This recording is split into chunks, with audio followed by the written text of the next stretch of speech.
बिहार की युवा राजनीति का एक बड़ा चेहरा जो अपनी कार्यशैली और नेतृत्व क्षमता के लिए जाने जाते रहे हैं। एक बड़े राजनीतिक परिवार से आने के बावजूद भी इन्होंने अपनी राजनीतिक साख खुद बनाई। श्री आलोक कुमार मेहता जी वर्तमान में बिहार विधानसभा के सदस्य एवं बिहार में महागठबंधन सरकार में सहकारिता मंत्री थे। श्री मेहता भारत के 14वीं लोकसभा के सदस्य थे। वे बिहार के समस्तीपुर लोकसभा क्षेत्र से चुनकर आए थे एवं संसद में राजद के प्रतिनिधि थे। एपस 24 जनसंवाद से बातचीत के लिए उनका स्वागत है। आज हम बात कर रहे हैं बिहार के युवा चेहरा श्री आलोक मेहता जी से। आइए उनसे चर्चा करते हैं। सर, समस्तीपुर में आप सांसद रहे हैं, क्या आप दोबारा संसद जाना चाहेंगे?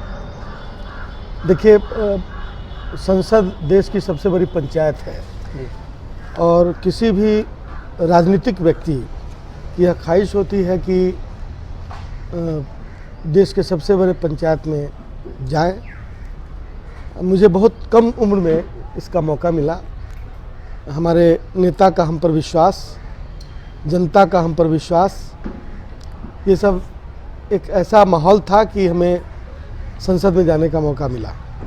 और आज भी कमोबेश जो हालात 2004 में हुआ करते थे उससे बेहतर माहौल अभी हमारे उजियारपुर क्षेत्र जहाँ का मैं विधायक भी हूँ। हाँ, अब वो पुराना समस्तीपुर जो है उस परिसीमन के बाद उसके अधिकांश हिस्से का नाम उजियारपुर पड़ा लोकसभा क्षेत्र के रूप में। और वहाँ से मैं पिछला 2 चुनाव भी लड़ा हूँ, बहुत कम मार्जिन से मैं हारा हूँ। इस बार जनता की अपेक्षा है कि पार्टी आलोक कुमार मेहता को चुनाव लड़ाए और भारी जीत दर्ज कराने के मूड में जनता दिख रही है। वैसे तो महागठबंधन की शुरुआत हो चुकी है, तो पार्टी का जो फैसला होगा महागठबंधन के संदर्भ में वो हम सबों को मान्य है और जो भी निर्णय होगा उसको आगे हम उसका स्वागत करेंगे। और चुनाव संसद में जाना सिर्फ हमारी इच्छा पर निर्भर नहीं करता है। जनता की इच्छा, नेता की इच्छा और राजनीतिक परिस्थितियाँ जो आज के संदर्भ में देश की सत्ता में जो लोग बैठे हैं उनसे जनता उब चुकी है।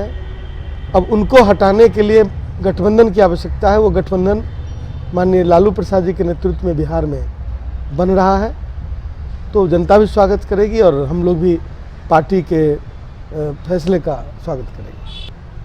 आप राजद के युवा चेहरा हैं, तो युवाओं के लिए आपकी नीति क्या है? देखिए, राष्ट्रीय जनता दल के युवा फ्रंट का मैं राष्ट्रीय अध्यक्ष रहा हूँ जी।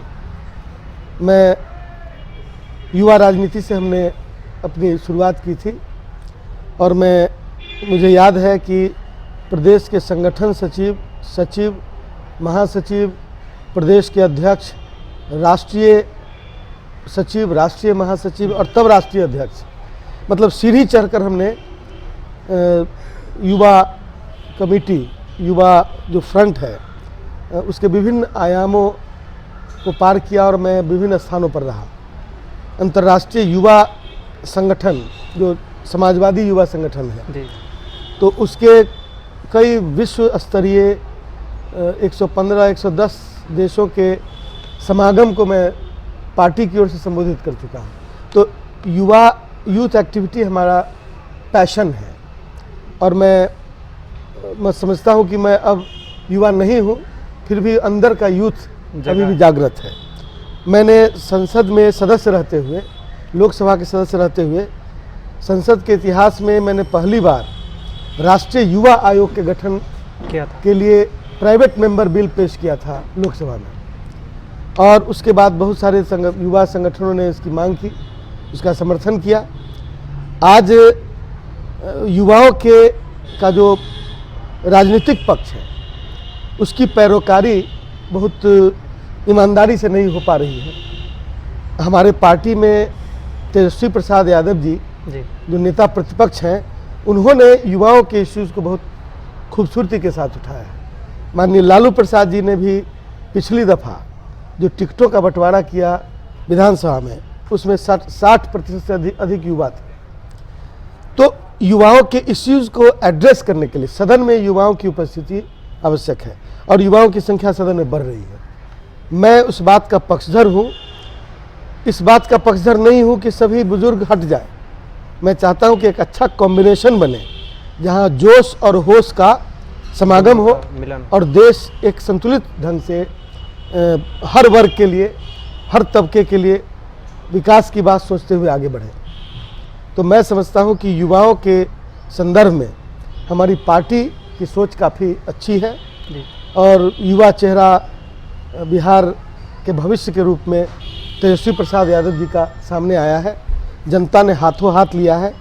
हमें पूरी अपेक्षा है कि आने वाले दिनों में युवाओं के संदर्भ में जो नीतियाँ बनेंगी यहाँ से लेकर संसद तक, उसमें हम लोगों की बड़ी भूमिका होगी, हमारी पार्टी की, हमारे युवा रिप्रेजेंटेटिव्स जो होंगे सदन में।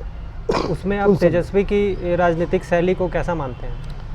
तेजस्वी जी की राजनीतिक शैली बिल्कुल ही समाजवादी ढांचे में ढली हुई है और युवा राजनीति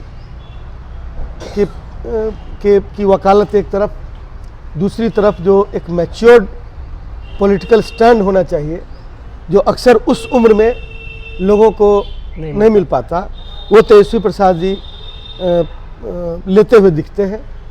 तो हमें ही नहीं, पूरे राज्य के से बाहर देश को तेजस्वी से बड़ी उम्मीदें हैं और मैं समझता हूं कि जो उनकी शुरुआत रही नेता प्रतिपक्ष के रूप में, उप मुख्यमंत्री से भी ज़्यादा प्रभावकारी ढंग से नेतृत्व देने का काम तेजस्वी प्रसाद यादव जी ने नेता प्रतिपक्ष के रूप में की और उनके पहला जो स्पीच था वो देश नहीं दुनिया में बहुत सारे लोगों ने, करोड़ की संख्या में लोगों ने उसे देखा और वह लोगों को तेजस्वी प्रसाद यादव के व्यक्तित्व को आंकने का बहुत बड़ा पैमाना सिद्ध हुआ और बहुत बड़ा एक स्टेप अप एक्शन हुआ तेजस्वी प्रसाद यादव के व्यक्तित्व में और देश दुनिया के लोगों ने उसे सराहा। आज भी तेजस्वी प्रसाद यादव जी जो बयान आता है वह एक परिपक्व राजनीतिक और युवा सोच दोनों का समन्वय दिखाई पड़ता है। तो मैं समझता हूं कि देश को ऐसे, राज्य को ऐसे नेतृत्व की आवश्यकता है। आपने देखा हो कि राजद पर हमेशा परिवारवाद का आरोप लगता आया है, तो इस पर आप क्या टिप्पणी करेंगे? किसी व्यक्ति की योग्यता को सिर्फ इसलिए नहीं नकारा जा सकता क्योंकि वह किसी राजनेता का पुत्र है। राजनेता के पुत्र बहुत सारे हैं लेकिन किसी ने अभी तक अपने पिता के स्थान को प्राप्त करने की स्वतंत्र कोशिश में कामयाबी हासिल नहीं की। इस मामले में मैं तेजस्वी प्रसाद यादव को, मैं ही नहीं पूरी दुनिया सर्टिफिकेट देती है और मुहर लगाती है। तो मैं नहीं समझता कि इसे परिवारवाद मात्र बोलकर इसे छोटा कर दिखाने की कोशिश को अप्रिशिएट किया जाना चाहिए, बिल्कुल नहीं। परिवारवाद तब हो कि जब नेतृत्व अयोग्य हो और उसके बावजूद उसे प्रमोशन मिलता रहे। उसकी एक सीमा होती है। यदि आपकी योग्यता नहीं है, आपका व्यक्तित्व नहीं है, तो आप एक सीमा के बाद कितना भी जोर लगाने के बाद आगे नहीं बढ़ सकते। लेकिन ये खासियत तेजस्वी प्रसाद यादव में है कि उनका व्यक्तित्व इतना निखर चुका और इतना स्वाभाविक हो चुका कि अब उन्हें किसी आर्टिफिशियल सपोर्ट की आवश्यकता नहीं और मैं समझता हूं कि यह परिवारवाद के दायरे के बाहर। आपने लालू जी के साथ तो बहुत समय तक काम किया, तो तेजस्वी जी को आप कैसा मानते हैं? मतलब उनके साथ आप फिट बैठते हैं? देखिए, तेजस्वी प्रसाद यादव जी में एक पॉलिटिकल मैच्योरिटी आ गई है, तो इसलिए कोई भी व्यक्ति, मैं तो बहुत सहज महसूस करता हूं और आम लोग भी सहज महसूस करते हैं। तो मैं समझता हूं कि जिस तरह की लगता है कि कोई ख्वाहिश हो कि इस तरह का नेतृत्व आना चाहिए और उस तरह का नेतृत्व आ गया, ऐसा लोगों को महसूस होता है। मैं तो राष्ट्रीय जनता दल का एक सिपाही हूँ और मैं पूरे पैशन के साथ पार्टी का काम करता हूँ। ये प्रोफेशन नहीं है मेरा, पैशन है। और मैं समझता हूँ कि किसी पॉलिटिकल व्यक्ति को पैशन के साथ यदि काम करे तो पार्टी की अच्छी चीज़ें और पार्टी में अच्छी चीज़ें करने का बहुत मौका मिलता है। क्या तेजस्वी सामाजिक लड़ाई में युवाओं को जोड़ पाएंगे? देखिए, ये सामाजिक लड़ाई जो है राजनीति से बिल्कुल अलग नहीं है। समाज में सामाजिक विकास जो है विश्व स्तर पर जो पैमाना है उसमें सामाजिक विकास का हिस्सा 35% पूर्ण विकास, संपूर्ण विकास में। इसको लोग हटाकर जो बहुत गहराई तक राजनीति को और सामाजिक परिस्थितियों को नहीं समझते, वो उसको हटा के बात करते हैं। उनको लगता है कि कंक्रीट का जंगल बन जाए तो वही विकास है, सड़कें बन जाए वही विकास है। सड़कें बने, इंफ्रास्ट्रक्चर खड़ा हो, टेंजिबल डेवलपमेंट हो, दिखने वाला विकास। लेकिन जो न दिखने वाला विकास है वो वही विकास है जिसका बिहार की धरती पर सबसे पहले मुख्यमंत्री रहते हुए माननीय लालू प्रसाद जी ने उसको कार्यान्वित किया। समाज का वह व्यक्ति जो समाज के अंतिम पायदान पर बैठा हुआ है, गांव के अंतिम छोर पर बैठा हुआ है, उसको मुख्य धारा में लाने का काम लालू प्रसाद जी ने बखूबी उसको कार्य रूप देने का काम किया। दुनिया में नीतियों की कमी नहीं थी, नियत की कमी थी। तो हमें ऐसा महसूस होता है, बिहार की आवाम को, देश की आवाम को ऐसा महसूस होता है कि लालू प्रसाद एक ऐसे शख्स थे जिसमें नीति और नियत दोनों का बराबर का एक समागम था, इसलिए इन चीज़ों को कार्य रूप दे सके। सामाजिक विकास, सामाजिक बदलाव, ये तमाम चीज़ें मूर्त रूप में लालू प्रसाद जी के कार्यशैली में जिस तरह दिखती है, मैं समझता हूं कि ये जो तेजस्वी प्रसाद यादव जी हैं उन्होंने उसमें ऐड किया है, उसमें और जोड़ा है, घटाया नहीं है। तो जो सोच है समाज के अंतिम पंक्ति के लोगों के प्रति, गांव के अंतिम छोर पर बसने वालों के प्रति, तो ये उनको बहुत ऊपर ले जाएगा। और चूँकि उस समाज के लोगों का काफ़ी प्यार, मोहब्बत और समर्थन उनको मिल रहा है, इसलिए मैं समझता हूँ कि इस मामले में लालू प्रसाद जी जो हमारे राष्ट्रीय अध्यक्ष हैं, उनको गर्व होगा कि हमारी पार्टी का एक जो सिपाही साथी तेजस्वी प्रसाद यादव को उन्होंने पुत्र की तरह कभी मतलब उनके साथ व्यवहार नहीं हुआ। मैं समझता हूँ कि वह पार्टी के कार्यकर्ता की तरह मतलब हमारी पूरी पार्टी में देखे जाते हैं। तो उनको यह गर्व होगा कि तेजस्वी प्रसाद यादव उन चीज़ों को बहुत कम उम्र में उन्होंने ग्रहण कर लिया जो कि 50-55 के बाद लोग ग्रहण करते हैं, या उसके बाद भी उनको इतनी मैच्योरिटी नहीं मिल पाती। नीतीश कुमार की राजनीतिक शैली पे आप क्या कहेंगे? देखिए, नीतीश कुमार जी के मंत्रिमंडल में मैं रहा हूँ और मैं समझता हूँ जहाँ तक कि नीतीश कुमार जी यदि एक प्रशासनिक पदाधिकारी होते तो ज़्यादा सफल होते। वो राजनीतिक व्यक्तित्व जो उनका है वह मैं नहीं समझता कि यहाँ के सामाजिक और राजनीतिक आवश्यकताओं के पूरी तरह अनुरूप है। और गिमिक्स पे, मैनेजमेंट पे राजनीति कर लेना है बिल्कुल अलग बात है। और परसेप्शंस बनाने का आजकल मैनेजमेंट टेक्निक्स भी डेवलप हो चुका है, तो ये तमाम चीज़ों का वो इस्तेमाल करते हैं। लेकिन आम जनता को उन चीज़ों से ज़्यादा जो वास्तविक उपलब्धियां हैं उस पर उनकी नज़र जाती है। हम समझते हैं कि वो एक प्रशासनिक पदाधिकारी ज़्यादा और नेता कम है। वैसे मंत्रिमंडल में रहते हुए हम लोगों ने जब मिलजुल कर काम किया तो उनका प्रशासनिक जो अपनी कला रही होगी और हम लोग का जो पॉलिटिकल एक्यूमेंट था, ये दोनों मिलकर शासन अच्छा चला रहे थे। आप देखेंगे कि हम लोग के महागठबंधन के टूटने के बाद अपराध का ग्राफ बहुत बढ़ गया, भ्रष्टाचार बहुत बढ़ गया। ये तमाम चीज़ें वो चीज़ें हैं जिनको एड्रेस करके नीतीश कुमार जी सत्ता में आए थे। और आज यदि वो प्राथमिकता नहीं है तो जनता यह सवाल कर रही है कि आपकी प्राथमिकता अब क्या है?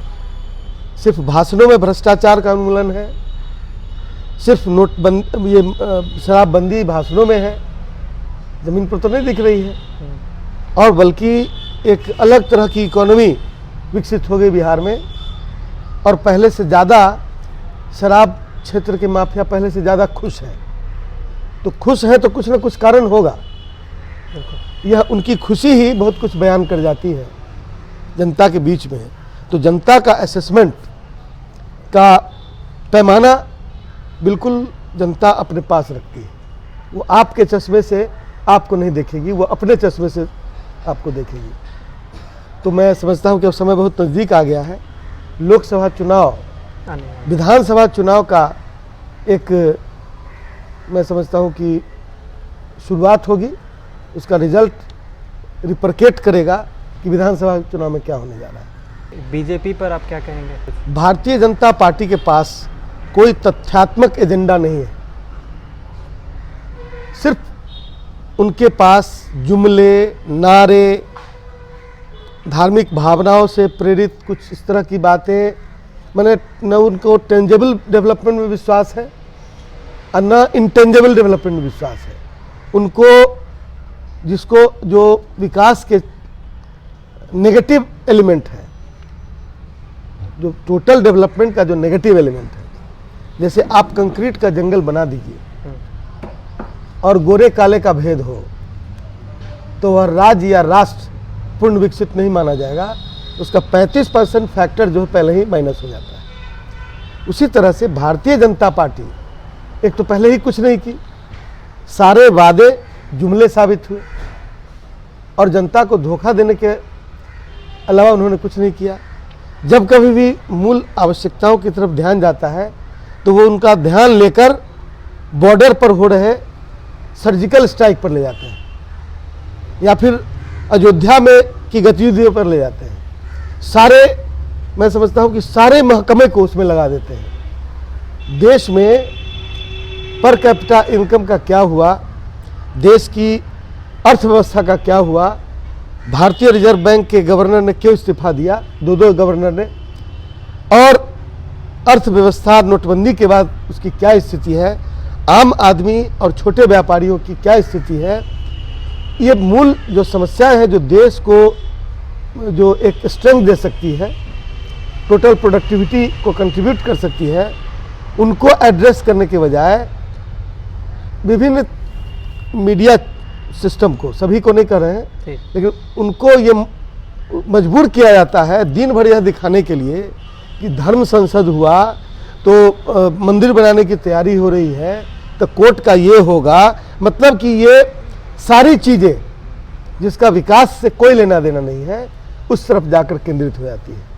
और जानबूझकर ये केंद्रित किया जाता है कि जब हम उधर केंद्रित नहीं रखेंगे तो फिर लोग मूल समस्याओं के प्रति जागरूक होंगे, डिमांडिंग होंगे, तो फिर मेरी सत्ता चली जाएगी। पाकिस्तान में, मैं पाकिस्तान 14 दिन रहा हूँ, वहाँ एक हाइपोथेटिकल पार्लियामेंट लगा था।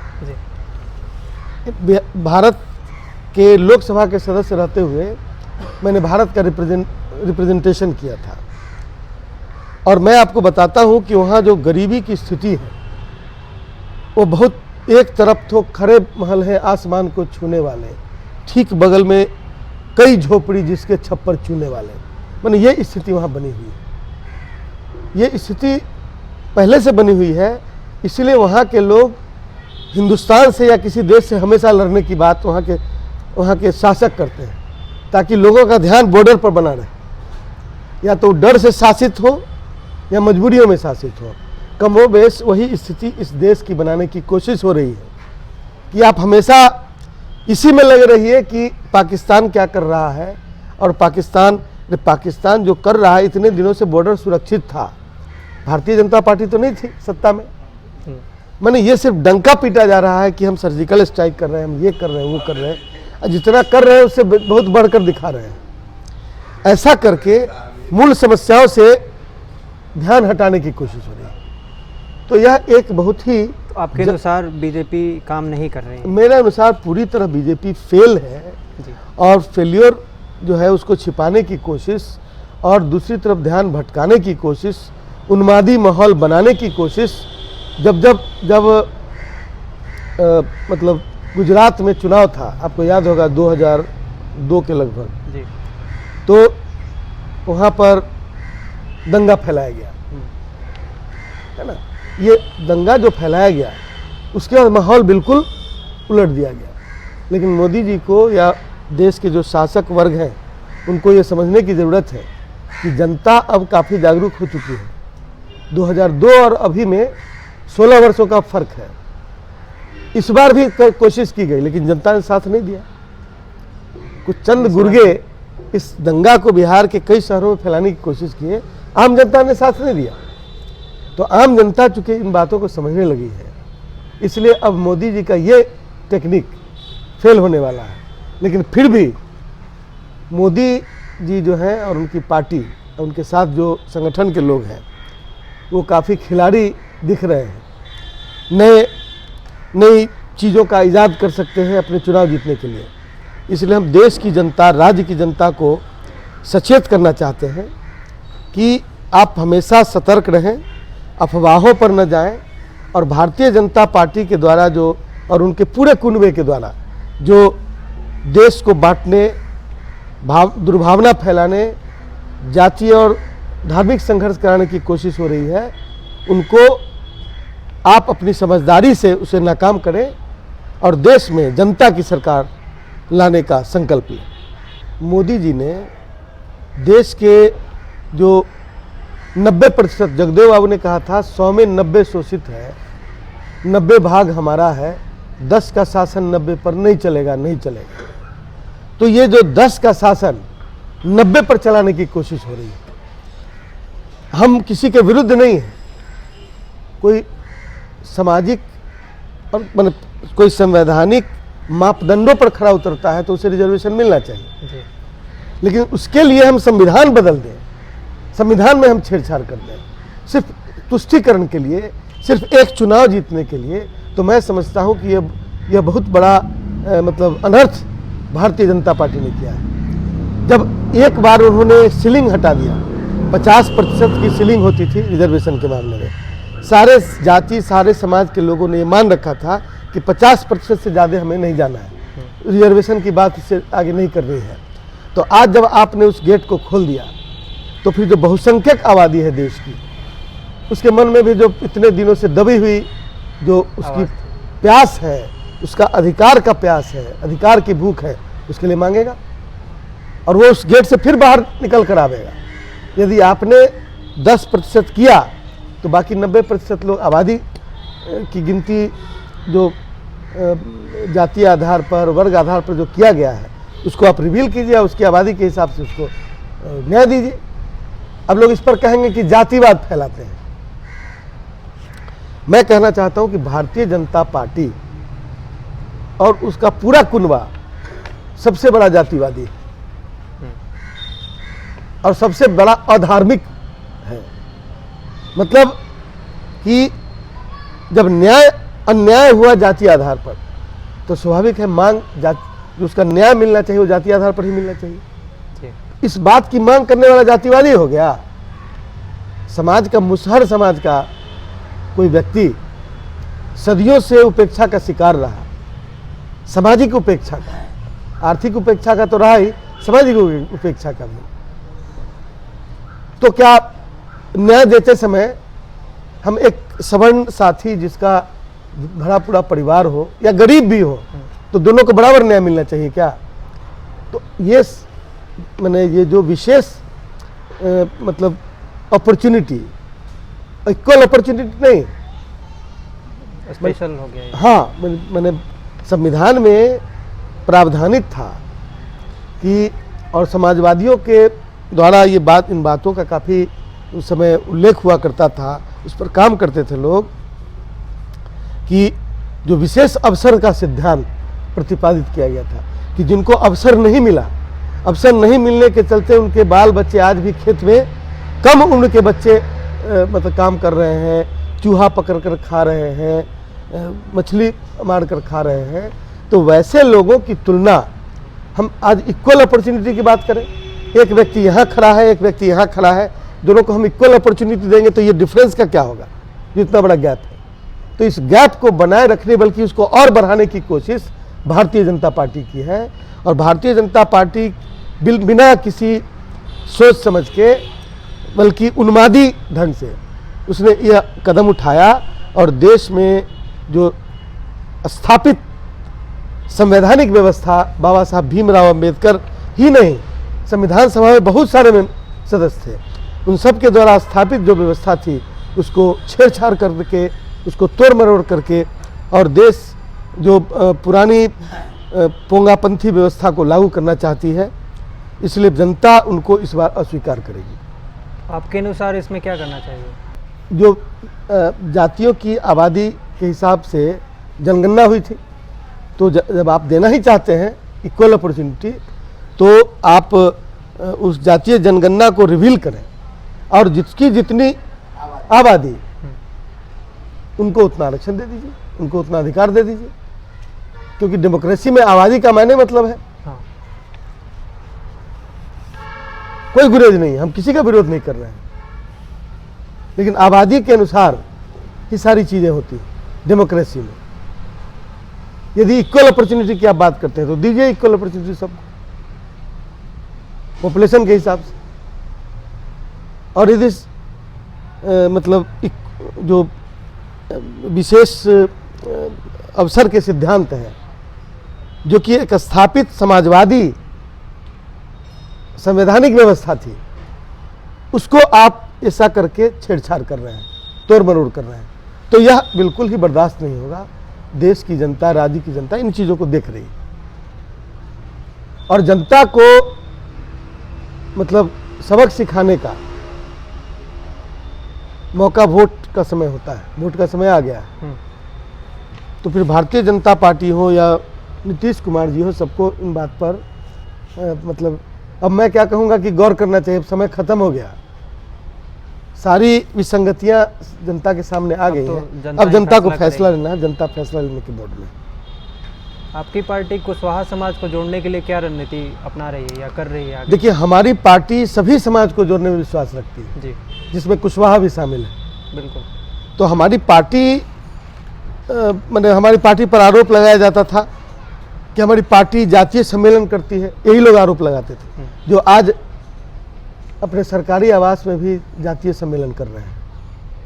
वही लोग आरोप लगाते थे कि राष्ट्रीय जनता दल जातीय सम्मेलन करता है, जातीय भावना भड़काता है। तो जिस समय राष्ट्रीय जनता दल मुसहर सम्मेलन किया था, उस समय मुसहर भाइयों को यह एहसास नहीं था कि हमारी कितनी ताकत है, डेमोक्रेसी में हमारी संख्या ही हमारी ताकत है।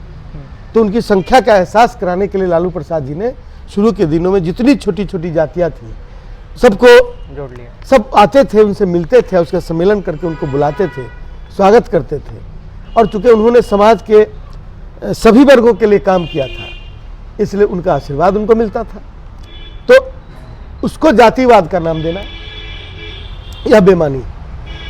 जातिवाद तो वो लोग कर रहे हैं जो 90% से ऊपर जिनकी आबादी एग्जीक्यूटिव्स में, सरकारी कर्मचारी से लेकर पदाधिकारियों में 90% से ऊपर, और जिनकी 10% से नीचे आबादी है उसके आरक्षण के बारे में नहीं सोचे। आरक्षण किस लिए दिया जाता है? सभी को। आरक्षण बराबरी में लाने के लिए दिया जाता है। आरक्षण किसी को, ये गरीबी उन्मूलन का अभियान नहीं है कि किसी को पैसा कम है तो उसको दे दीजिए। ये वो अधिकार है जो उनको सदियों से नहीं मिला। उस अधिकार के न मिलने की वजह से वो वंचित बने, शोषित बने, उसी का यह कंपनसेशन है, ताकि तुम उतने कदम आगे बढ़कर बराबरी में आ जाए। यही समाजवादी सिद्धांत। यदि इससे किसी को गुरेज है तो मैं समझता हूं कि वो समाजवादी विचारधारा और में विश्वास नहीं रखता। बेकार का डॉक्टर लोहिया के नाम पर योजनाएं चला रहे हैं लोग, और बेकार का महात्मा गांधी का चश्मा लेके और उसका ब्रांडिंग कर रहे हैं। ये सारी चीज़ें बेमानी है। जो गोडसे की मूर्ति की पूजा कर रहा हो, उसी दूसरे हाथ से गांधी का चश्मा लेके सफाई अभियान चला रहा हो। मैं समझता हूँ कि यह बिल्कुल ही कंट्रास्ट है, दोनों में ये सिद्धांत विहीनता है और मन में कुछ है बाहर कुछ है, ये जनता उसको यही समझ रही है। इसलिए मैं बताना चाहता हूं कि देश का जो संविधान है उस संविधान में समाजवादी विचारधाराओं का आधार है और उस आधार मध्यम मार्गी समाजवादी मतलब हम सब लोगों को साथ लेकर चलना चाहते हैं, ये करने की कोशिश होती है सिर्फ दिखावा के लिए। और काम क्या कर रहे हैं वो दुनिया और देश के सामने विजिबल। उपेंद्र कुशवाहा जी पर जो हमला हुआ उस पर आप क्या टिप्पणी करेंगे? किसी भी पॉलिटिकल पार्टी के प्रदर्शन पर अकारण हमला होना ये डेमोक्रेसी को कुचलने जैसा कदम है। मैं उसकी तीखी भर्त्सना करता हूँ। आपको विश्वास नहीं है, आपको लग रहा है कि आप वोट से नहीं जीत पाएंगे, तो आप दमन से जीतना चाहते हैं, यह निंदनीय है और दमन का स्थान देश की डेमोक्रेसी में नहीं है। आप जो कर रहे हैं उसका रिपरकेशन आपको आने वाले चुनाव में साफ दिखता है। जनता आपके साथ नहीं है, मेजॉरिटी पॉपुलेशन ने अपना निर्णय ले लिया है। और आने वाले इलेक्शन में आप प्रधानमंत्री किसको देखना चाहेंगे और बिहार का मुख्यमंत्री किसको देखना चाहेंगे? देखिए, आने वाले इलेक्शन में सिर्फ मेरे देखने या आपकी राय उस नहीं, मैं कर रहा हूँ, इसमें मेरे देखने से कोई प्रधानमंत्री और मुख्यमंत्री नहीं बनेगा। प्रधानमंत्री और मुख्यमंत्री बनने का तरीका है कि बहुमत दल का नेता प्रधानमंत्री बनता है, जो चुने हुए प्रतिनिधि हैं वो चुनते हैं। तो इसमें जो प्रक्रिया है वो पूरी होगी, महागठबंधन की सरकार बनेगी, ऐसा हम लोग का अनुमान और हमारी जो राय है वो इस पर यह है कि ये महागठबंधन की सरकार बनेगी और प्रतिनिधि पूरे जो बहुमत दल होगा उसका नेता देश का प्रधानमंत्री बनेगा। उसी तरह राज्य में भी है। अब चूंकि तेजस्वी जी का व्यक्तित्व इस तरह से उभर रहा है, जन समर्थन इस तरह से मिल रहा है कि लोगों का अनुमान है कि तेजस्वी प्रसाद यादव यहाँ के मुख्यमंत्री होंगे, है ना। लेकिन मैं अनावश्यक दावा नहीं करना चाहता। यह काम जनता को कर गुजरना है, इस बात के प्रति मैं ज़्यादा प्रतिबद्ध हूँ और जब रिजल्ट आएगा तब उसके बाद उस पर टिप्पणी ज़्यादा होगी। लेकिन मैं समझता हूँ कि डेमोक्रेसी में कुछ चीज़ें प्रतिबिंबित होने लगती है पहले से, वो प्रतिबिंबित बिहार के संदर्भ में हो रही है और देश के संदर्भ में भी हो रही है कि महागठबंधन की सरकार बने। तो उसके लिए बिहार के विकास के लिए आपकी योजना क्या रहेगी? देखिए, बिहार के विकास, बिहार में जो विकास के जितने फैक्टर्स हैं, एलिमेंट्स हैं, तो उसमें सोशल डेवलपमेंट का काम जो लालू प्रसाद जी ने अपने समय में शुरू किया था उसमें विराम आ गया है। अब फिर वो ताकतें जो समाज में विभेद पैदा करती थी, जो किसी को दबाकर अपनी ऊंचाई बढ़ाती थी, उनका बोलबाला हो गया है। तो स्वाभाविक है उस क्षेत्र में काम होगा। सामाजिक विकास यानी कि समाज के अंतिम पंक्ति में बैठे हुए लोगों को मुख्यधारा में लाना है ना, ये एक चीज़ है। दूसरा है कि विकास का इंक्लूसिवनेस बढ़ाना, विकास सभी लोगों तक पहुँचे, विकास चंद लोगों तक नहीं पहुँचे। सभी को हम दिखावे का काम नहीं करना चाहते हैं, हम चाहते हैं कि समाज के हर वर्ग के लोग। और उद्योग का जहाँ तक मामला है तो बिहार में कृषि आधारित उद्योगों का बड़ा स्कोप है और उसको आगे बढ़ाया जा सकता है। कृषि आधारित उद्योगों को लाने के लिए उनके लिए प्रॉपर सुविधा उपलब्ध कराना और राज्य का माहौल बेहतर करना। राज्य में जो लॉ एंड ऑर्डर की स्थिति है, कभी आज के सत्ता में बैठे लोग हम लोग पर आरोप लगाते थे कि बिहार का 15 साल, अब बिहार का 15 साल बनाम बिहार का ये 1.5 साल पूरी दुनिया को आईना दिखा रहा है कि कौन बेहतर था। तो मैं समझता हूँ कि पहले यहाँ के लॉ एंड ऑर्डर को सुधारना होगा और माहौल बेहतर बनाते हुए तब उद्योग का बढ़ावा देना होगा। और तब मैं समझता हूँ कि बिहार में कृषि का विकास, कृषि आधारित उद्योग का विकास और आम लोगों का विकास।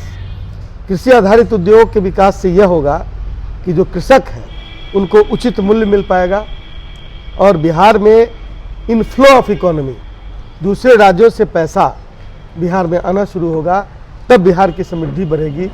और मैं समझता हूँ कि ये कृत्रिम डाटा जो दिखाया जाता है, आर्टिफिशियल डाटा सब, जी, उसकी आवश्यकता नहीं पड़ेगी। सब कुछ सामने रहेगा। बिल्कुल, उसकी आवश्यकता नहीं पड़ेगी। उसके बाद बिहार के युवाओं के लिए कोई संदेश? बिहार के युवा छात्र हैं यदि तो खूब पढ़े लिखे, लेकिन जागरूकता जरूर रखें, राजनीतिक जागरूकता, और समय पर छात्र आंदोलन जैसे जो स्टेज आते हैं उसमें अपनी जागरूकता का परिचय दें, उसमें अपनी सक्रिय भूमिका अदा करें। और जो बाकी युवा हैं जो बेरोजगार हैं, रोजगार की तलाश में हैं और वो आज मजबूर हैं देश के प्रधानमंत्री का यह जुमला सुनने के लिए कि पकौड़े की दुकान खोल लो, मैं उन युवा साथियों से कहना चाहता हूं कि आने वाले दिन में अपनी एकजुटता दिखलाएं। और मैं जिन चीज़ों का पैरोकार रहा हूं, राष्ट्रीय युवा आयोग के निर्माण की बात हमने मतलब बिल के रूप में लोकसभा में रखने का काम किया था। मैं अभी भी प्रतिबद्ध हूं, जब हमारी सरकार आएगी तो युवा आयोग बनेगा और युवा आयोग तय करेगा कि युवाओं की समस्याओं का समाधान सरकार किस तरह से तय करे। अभी हम बात कर रहे थे श्री आलोक मेहता जी से एपस 24 जनसंवाद पे। लेटेस्ट वीडियोस के लिए हमारे चैनल को सब्सक्राइब करें।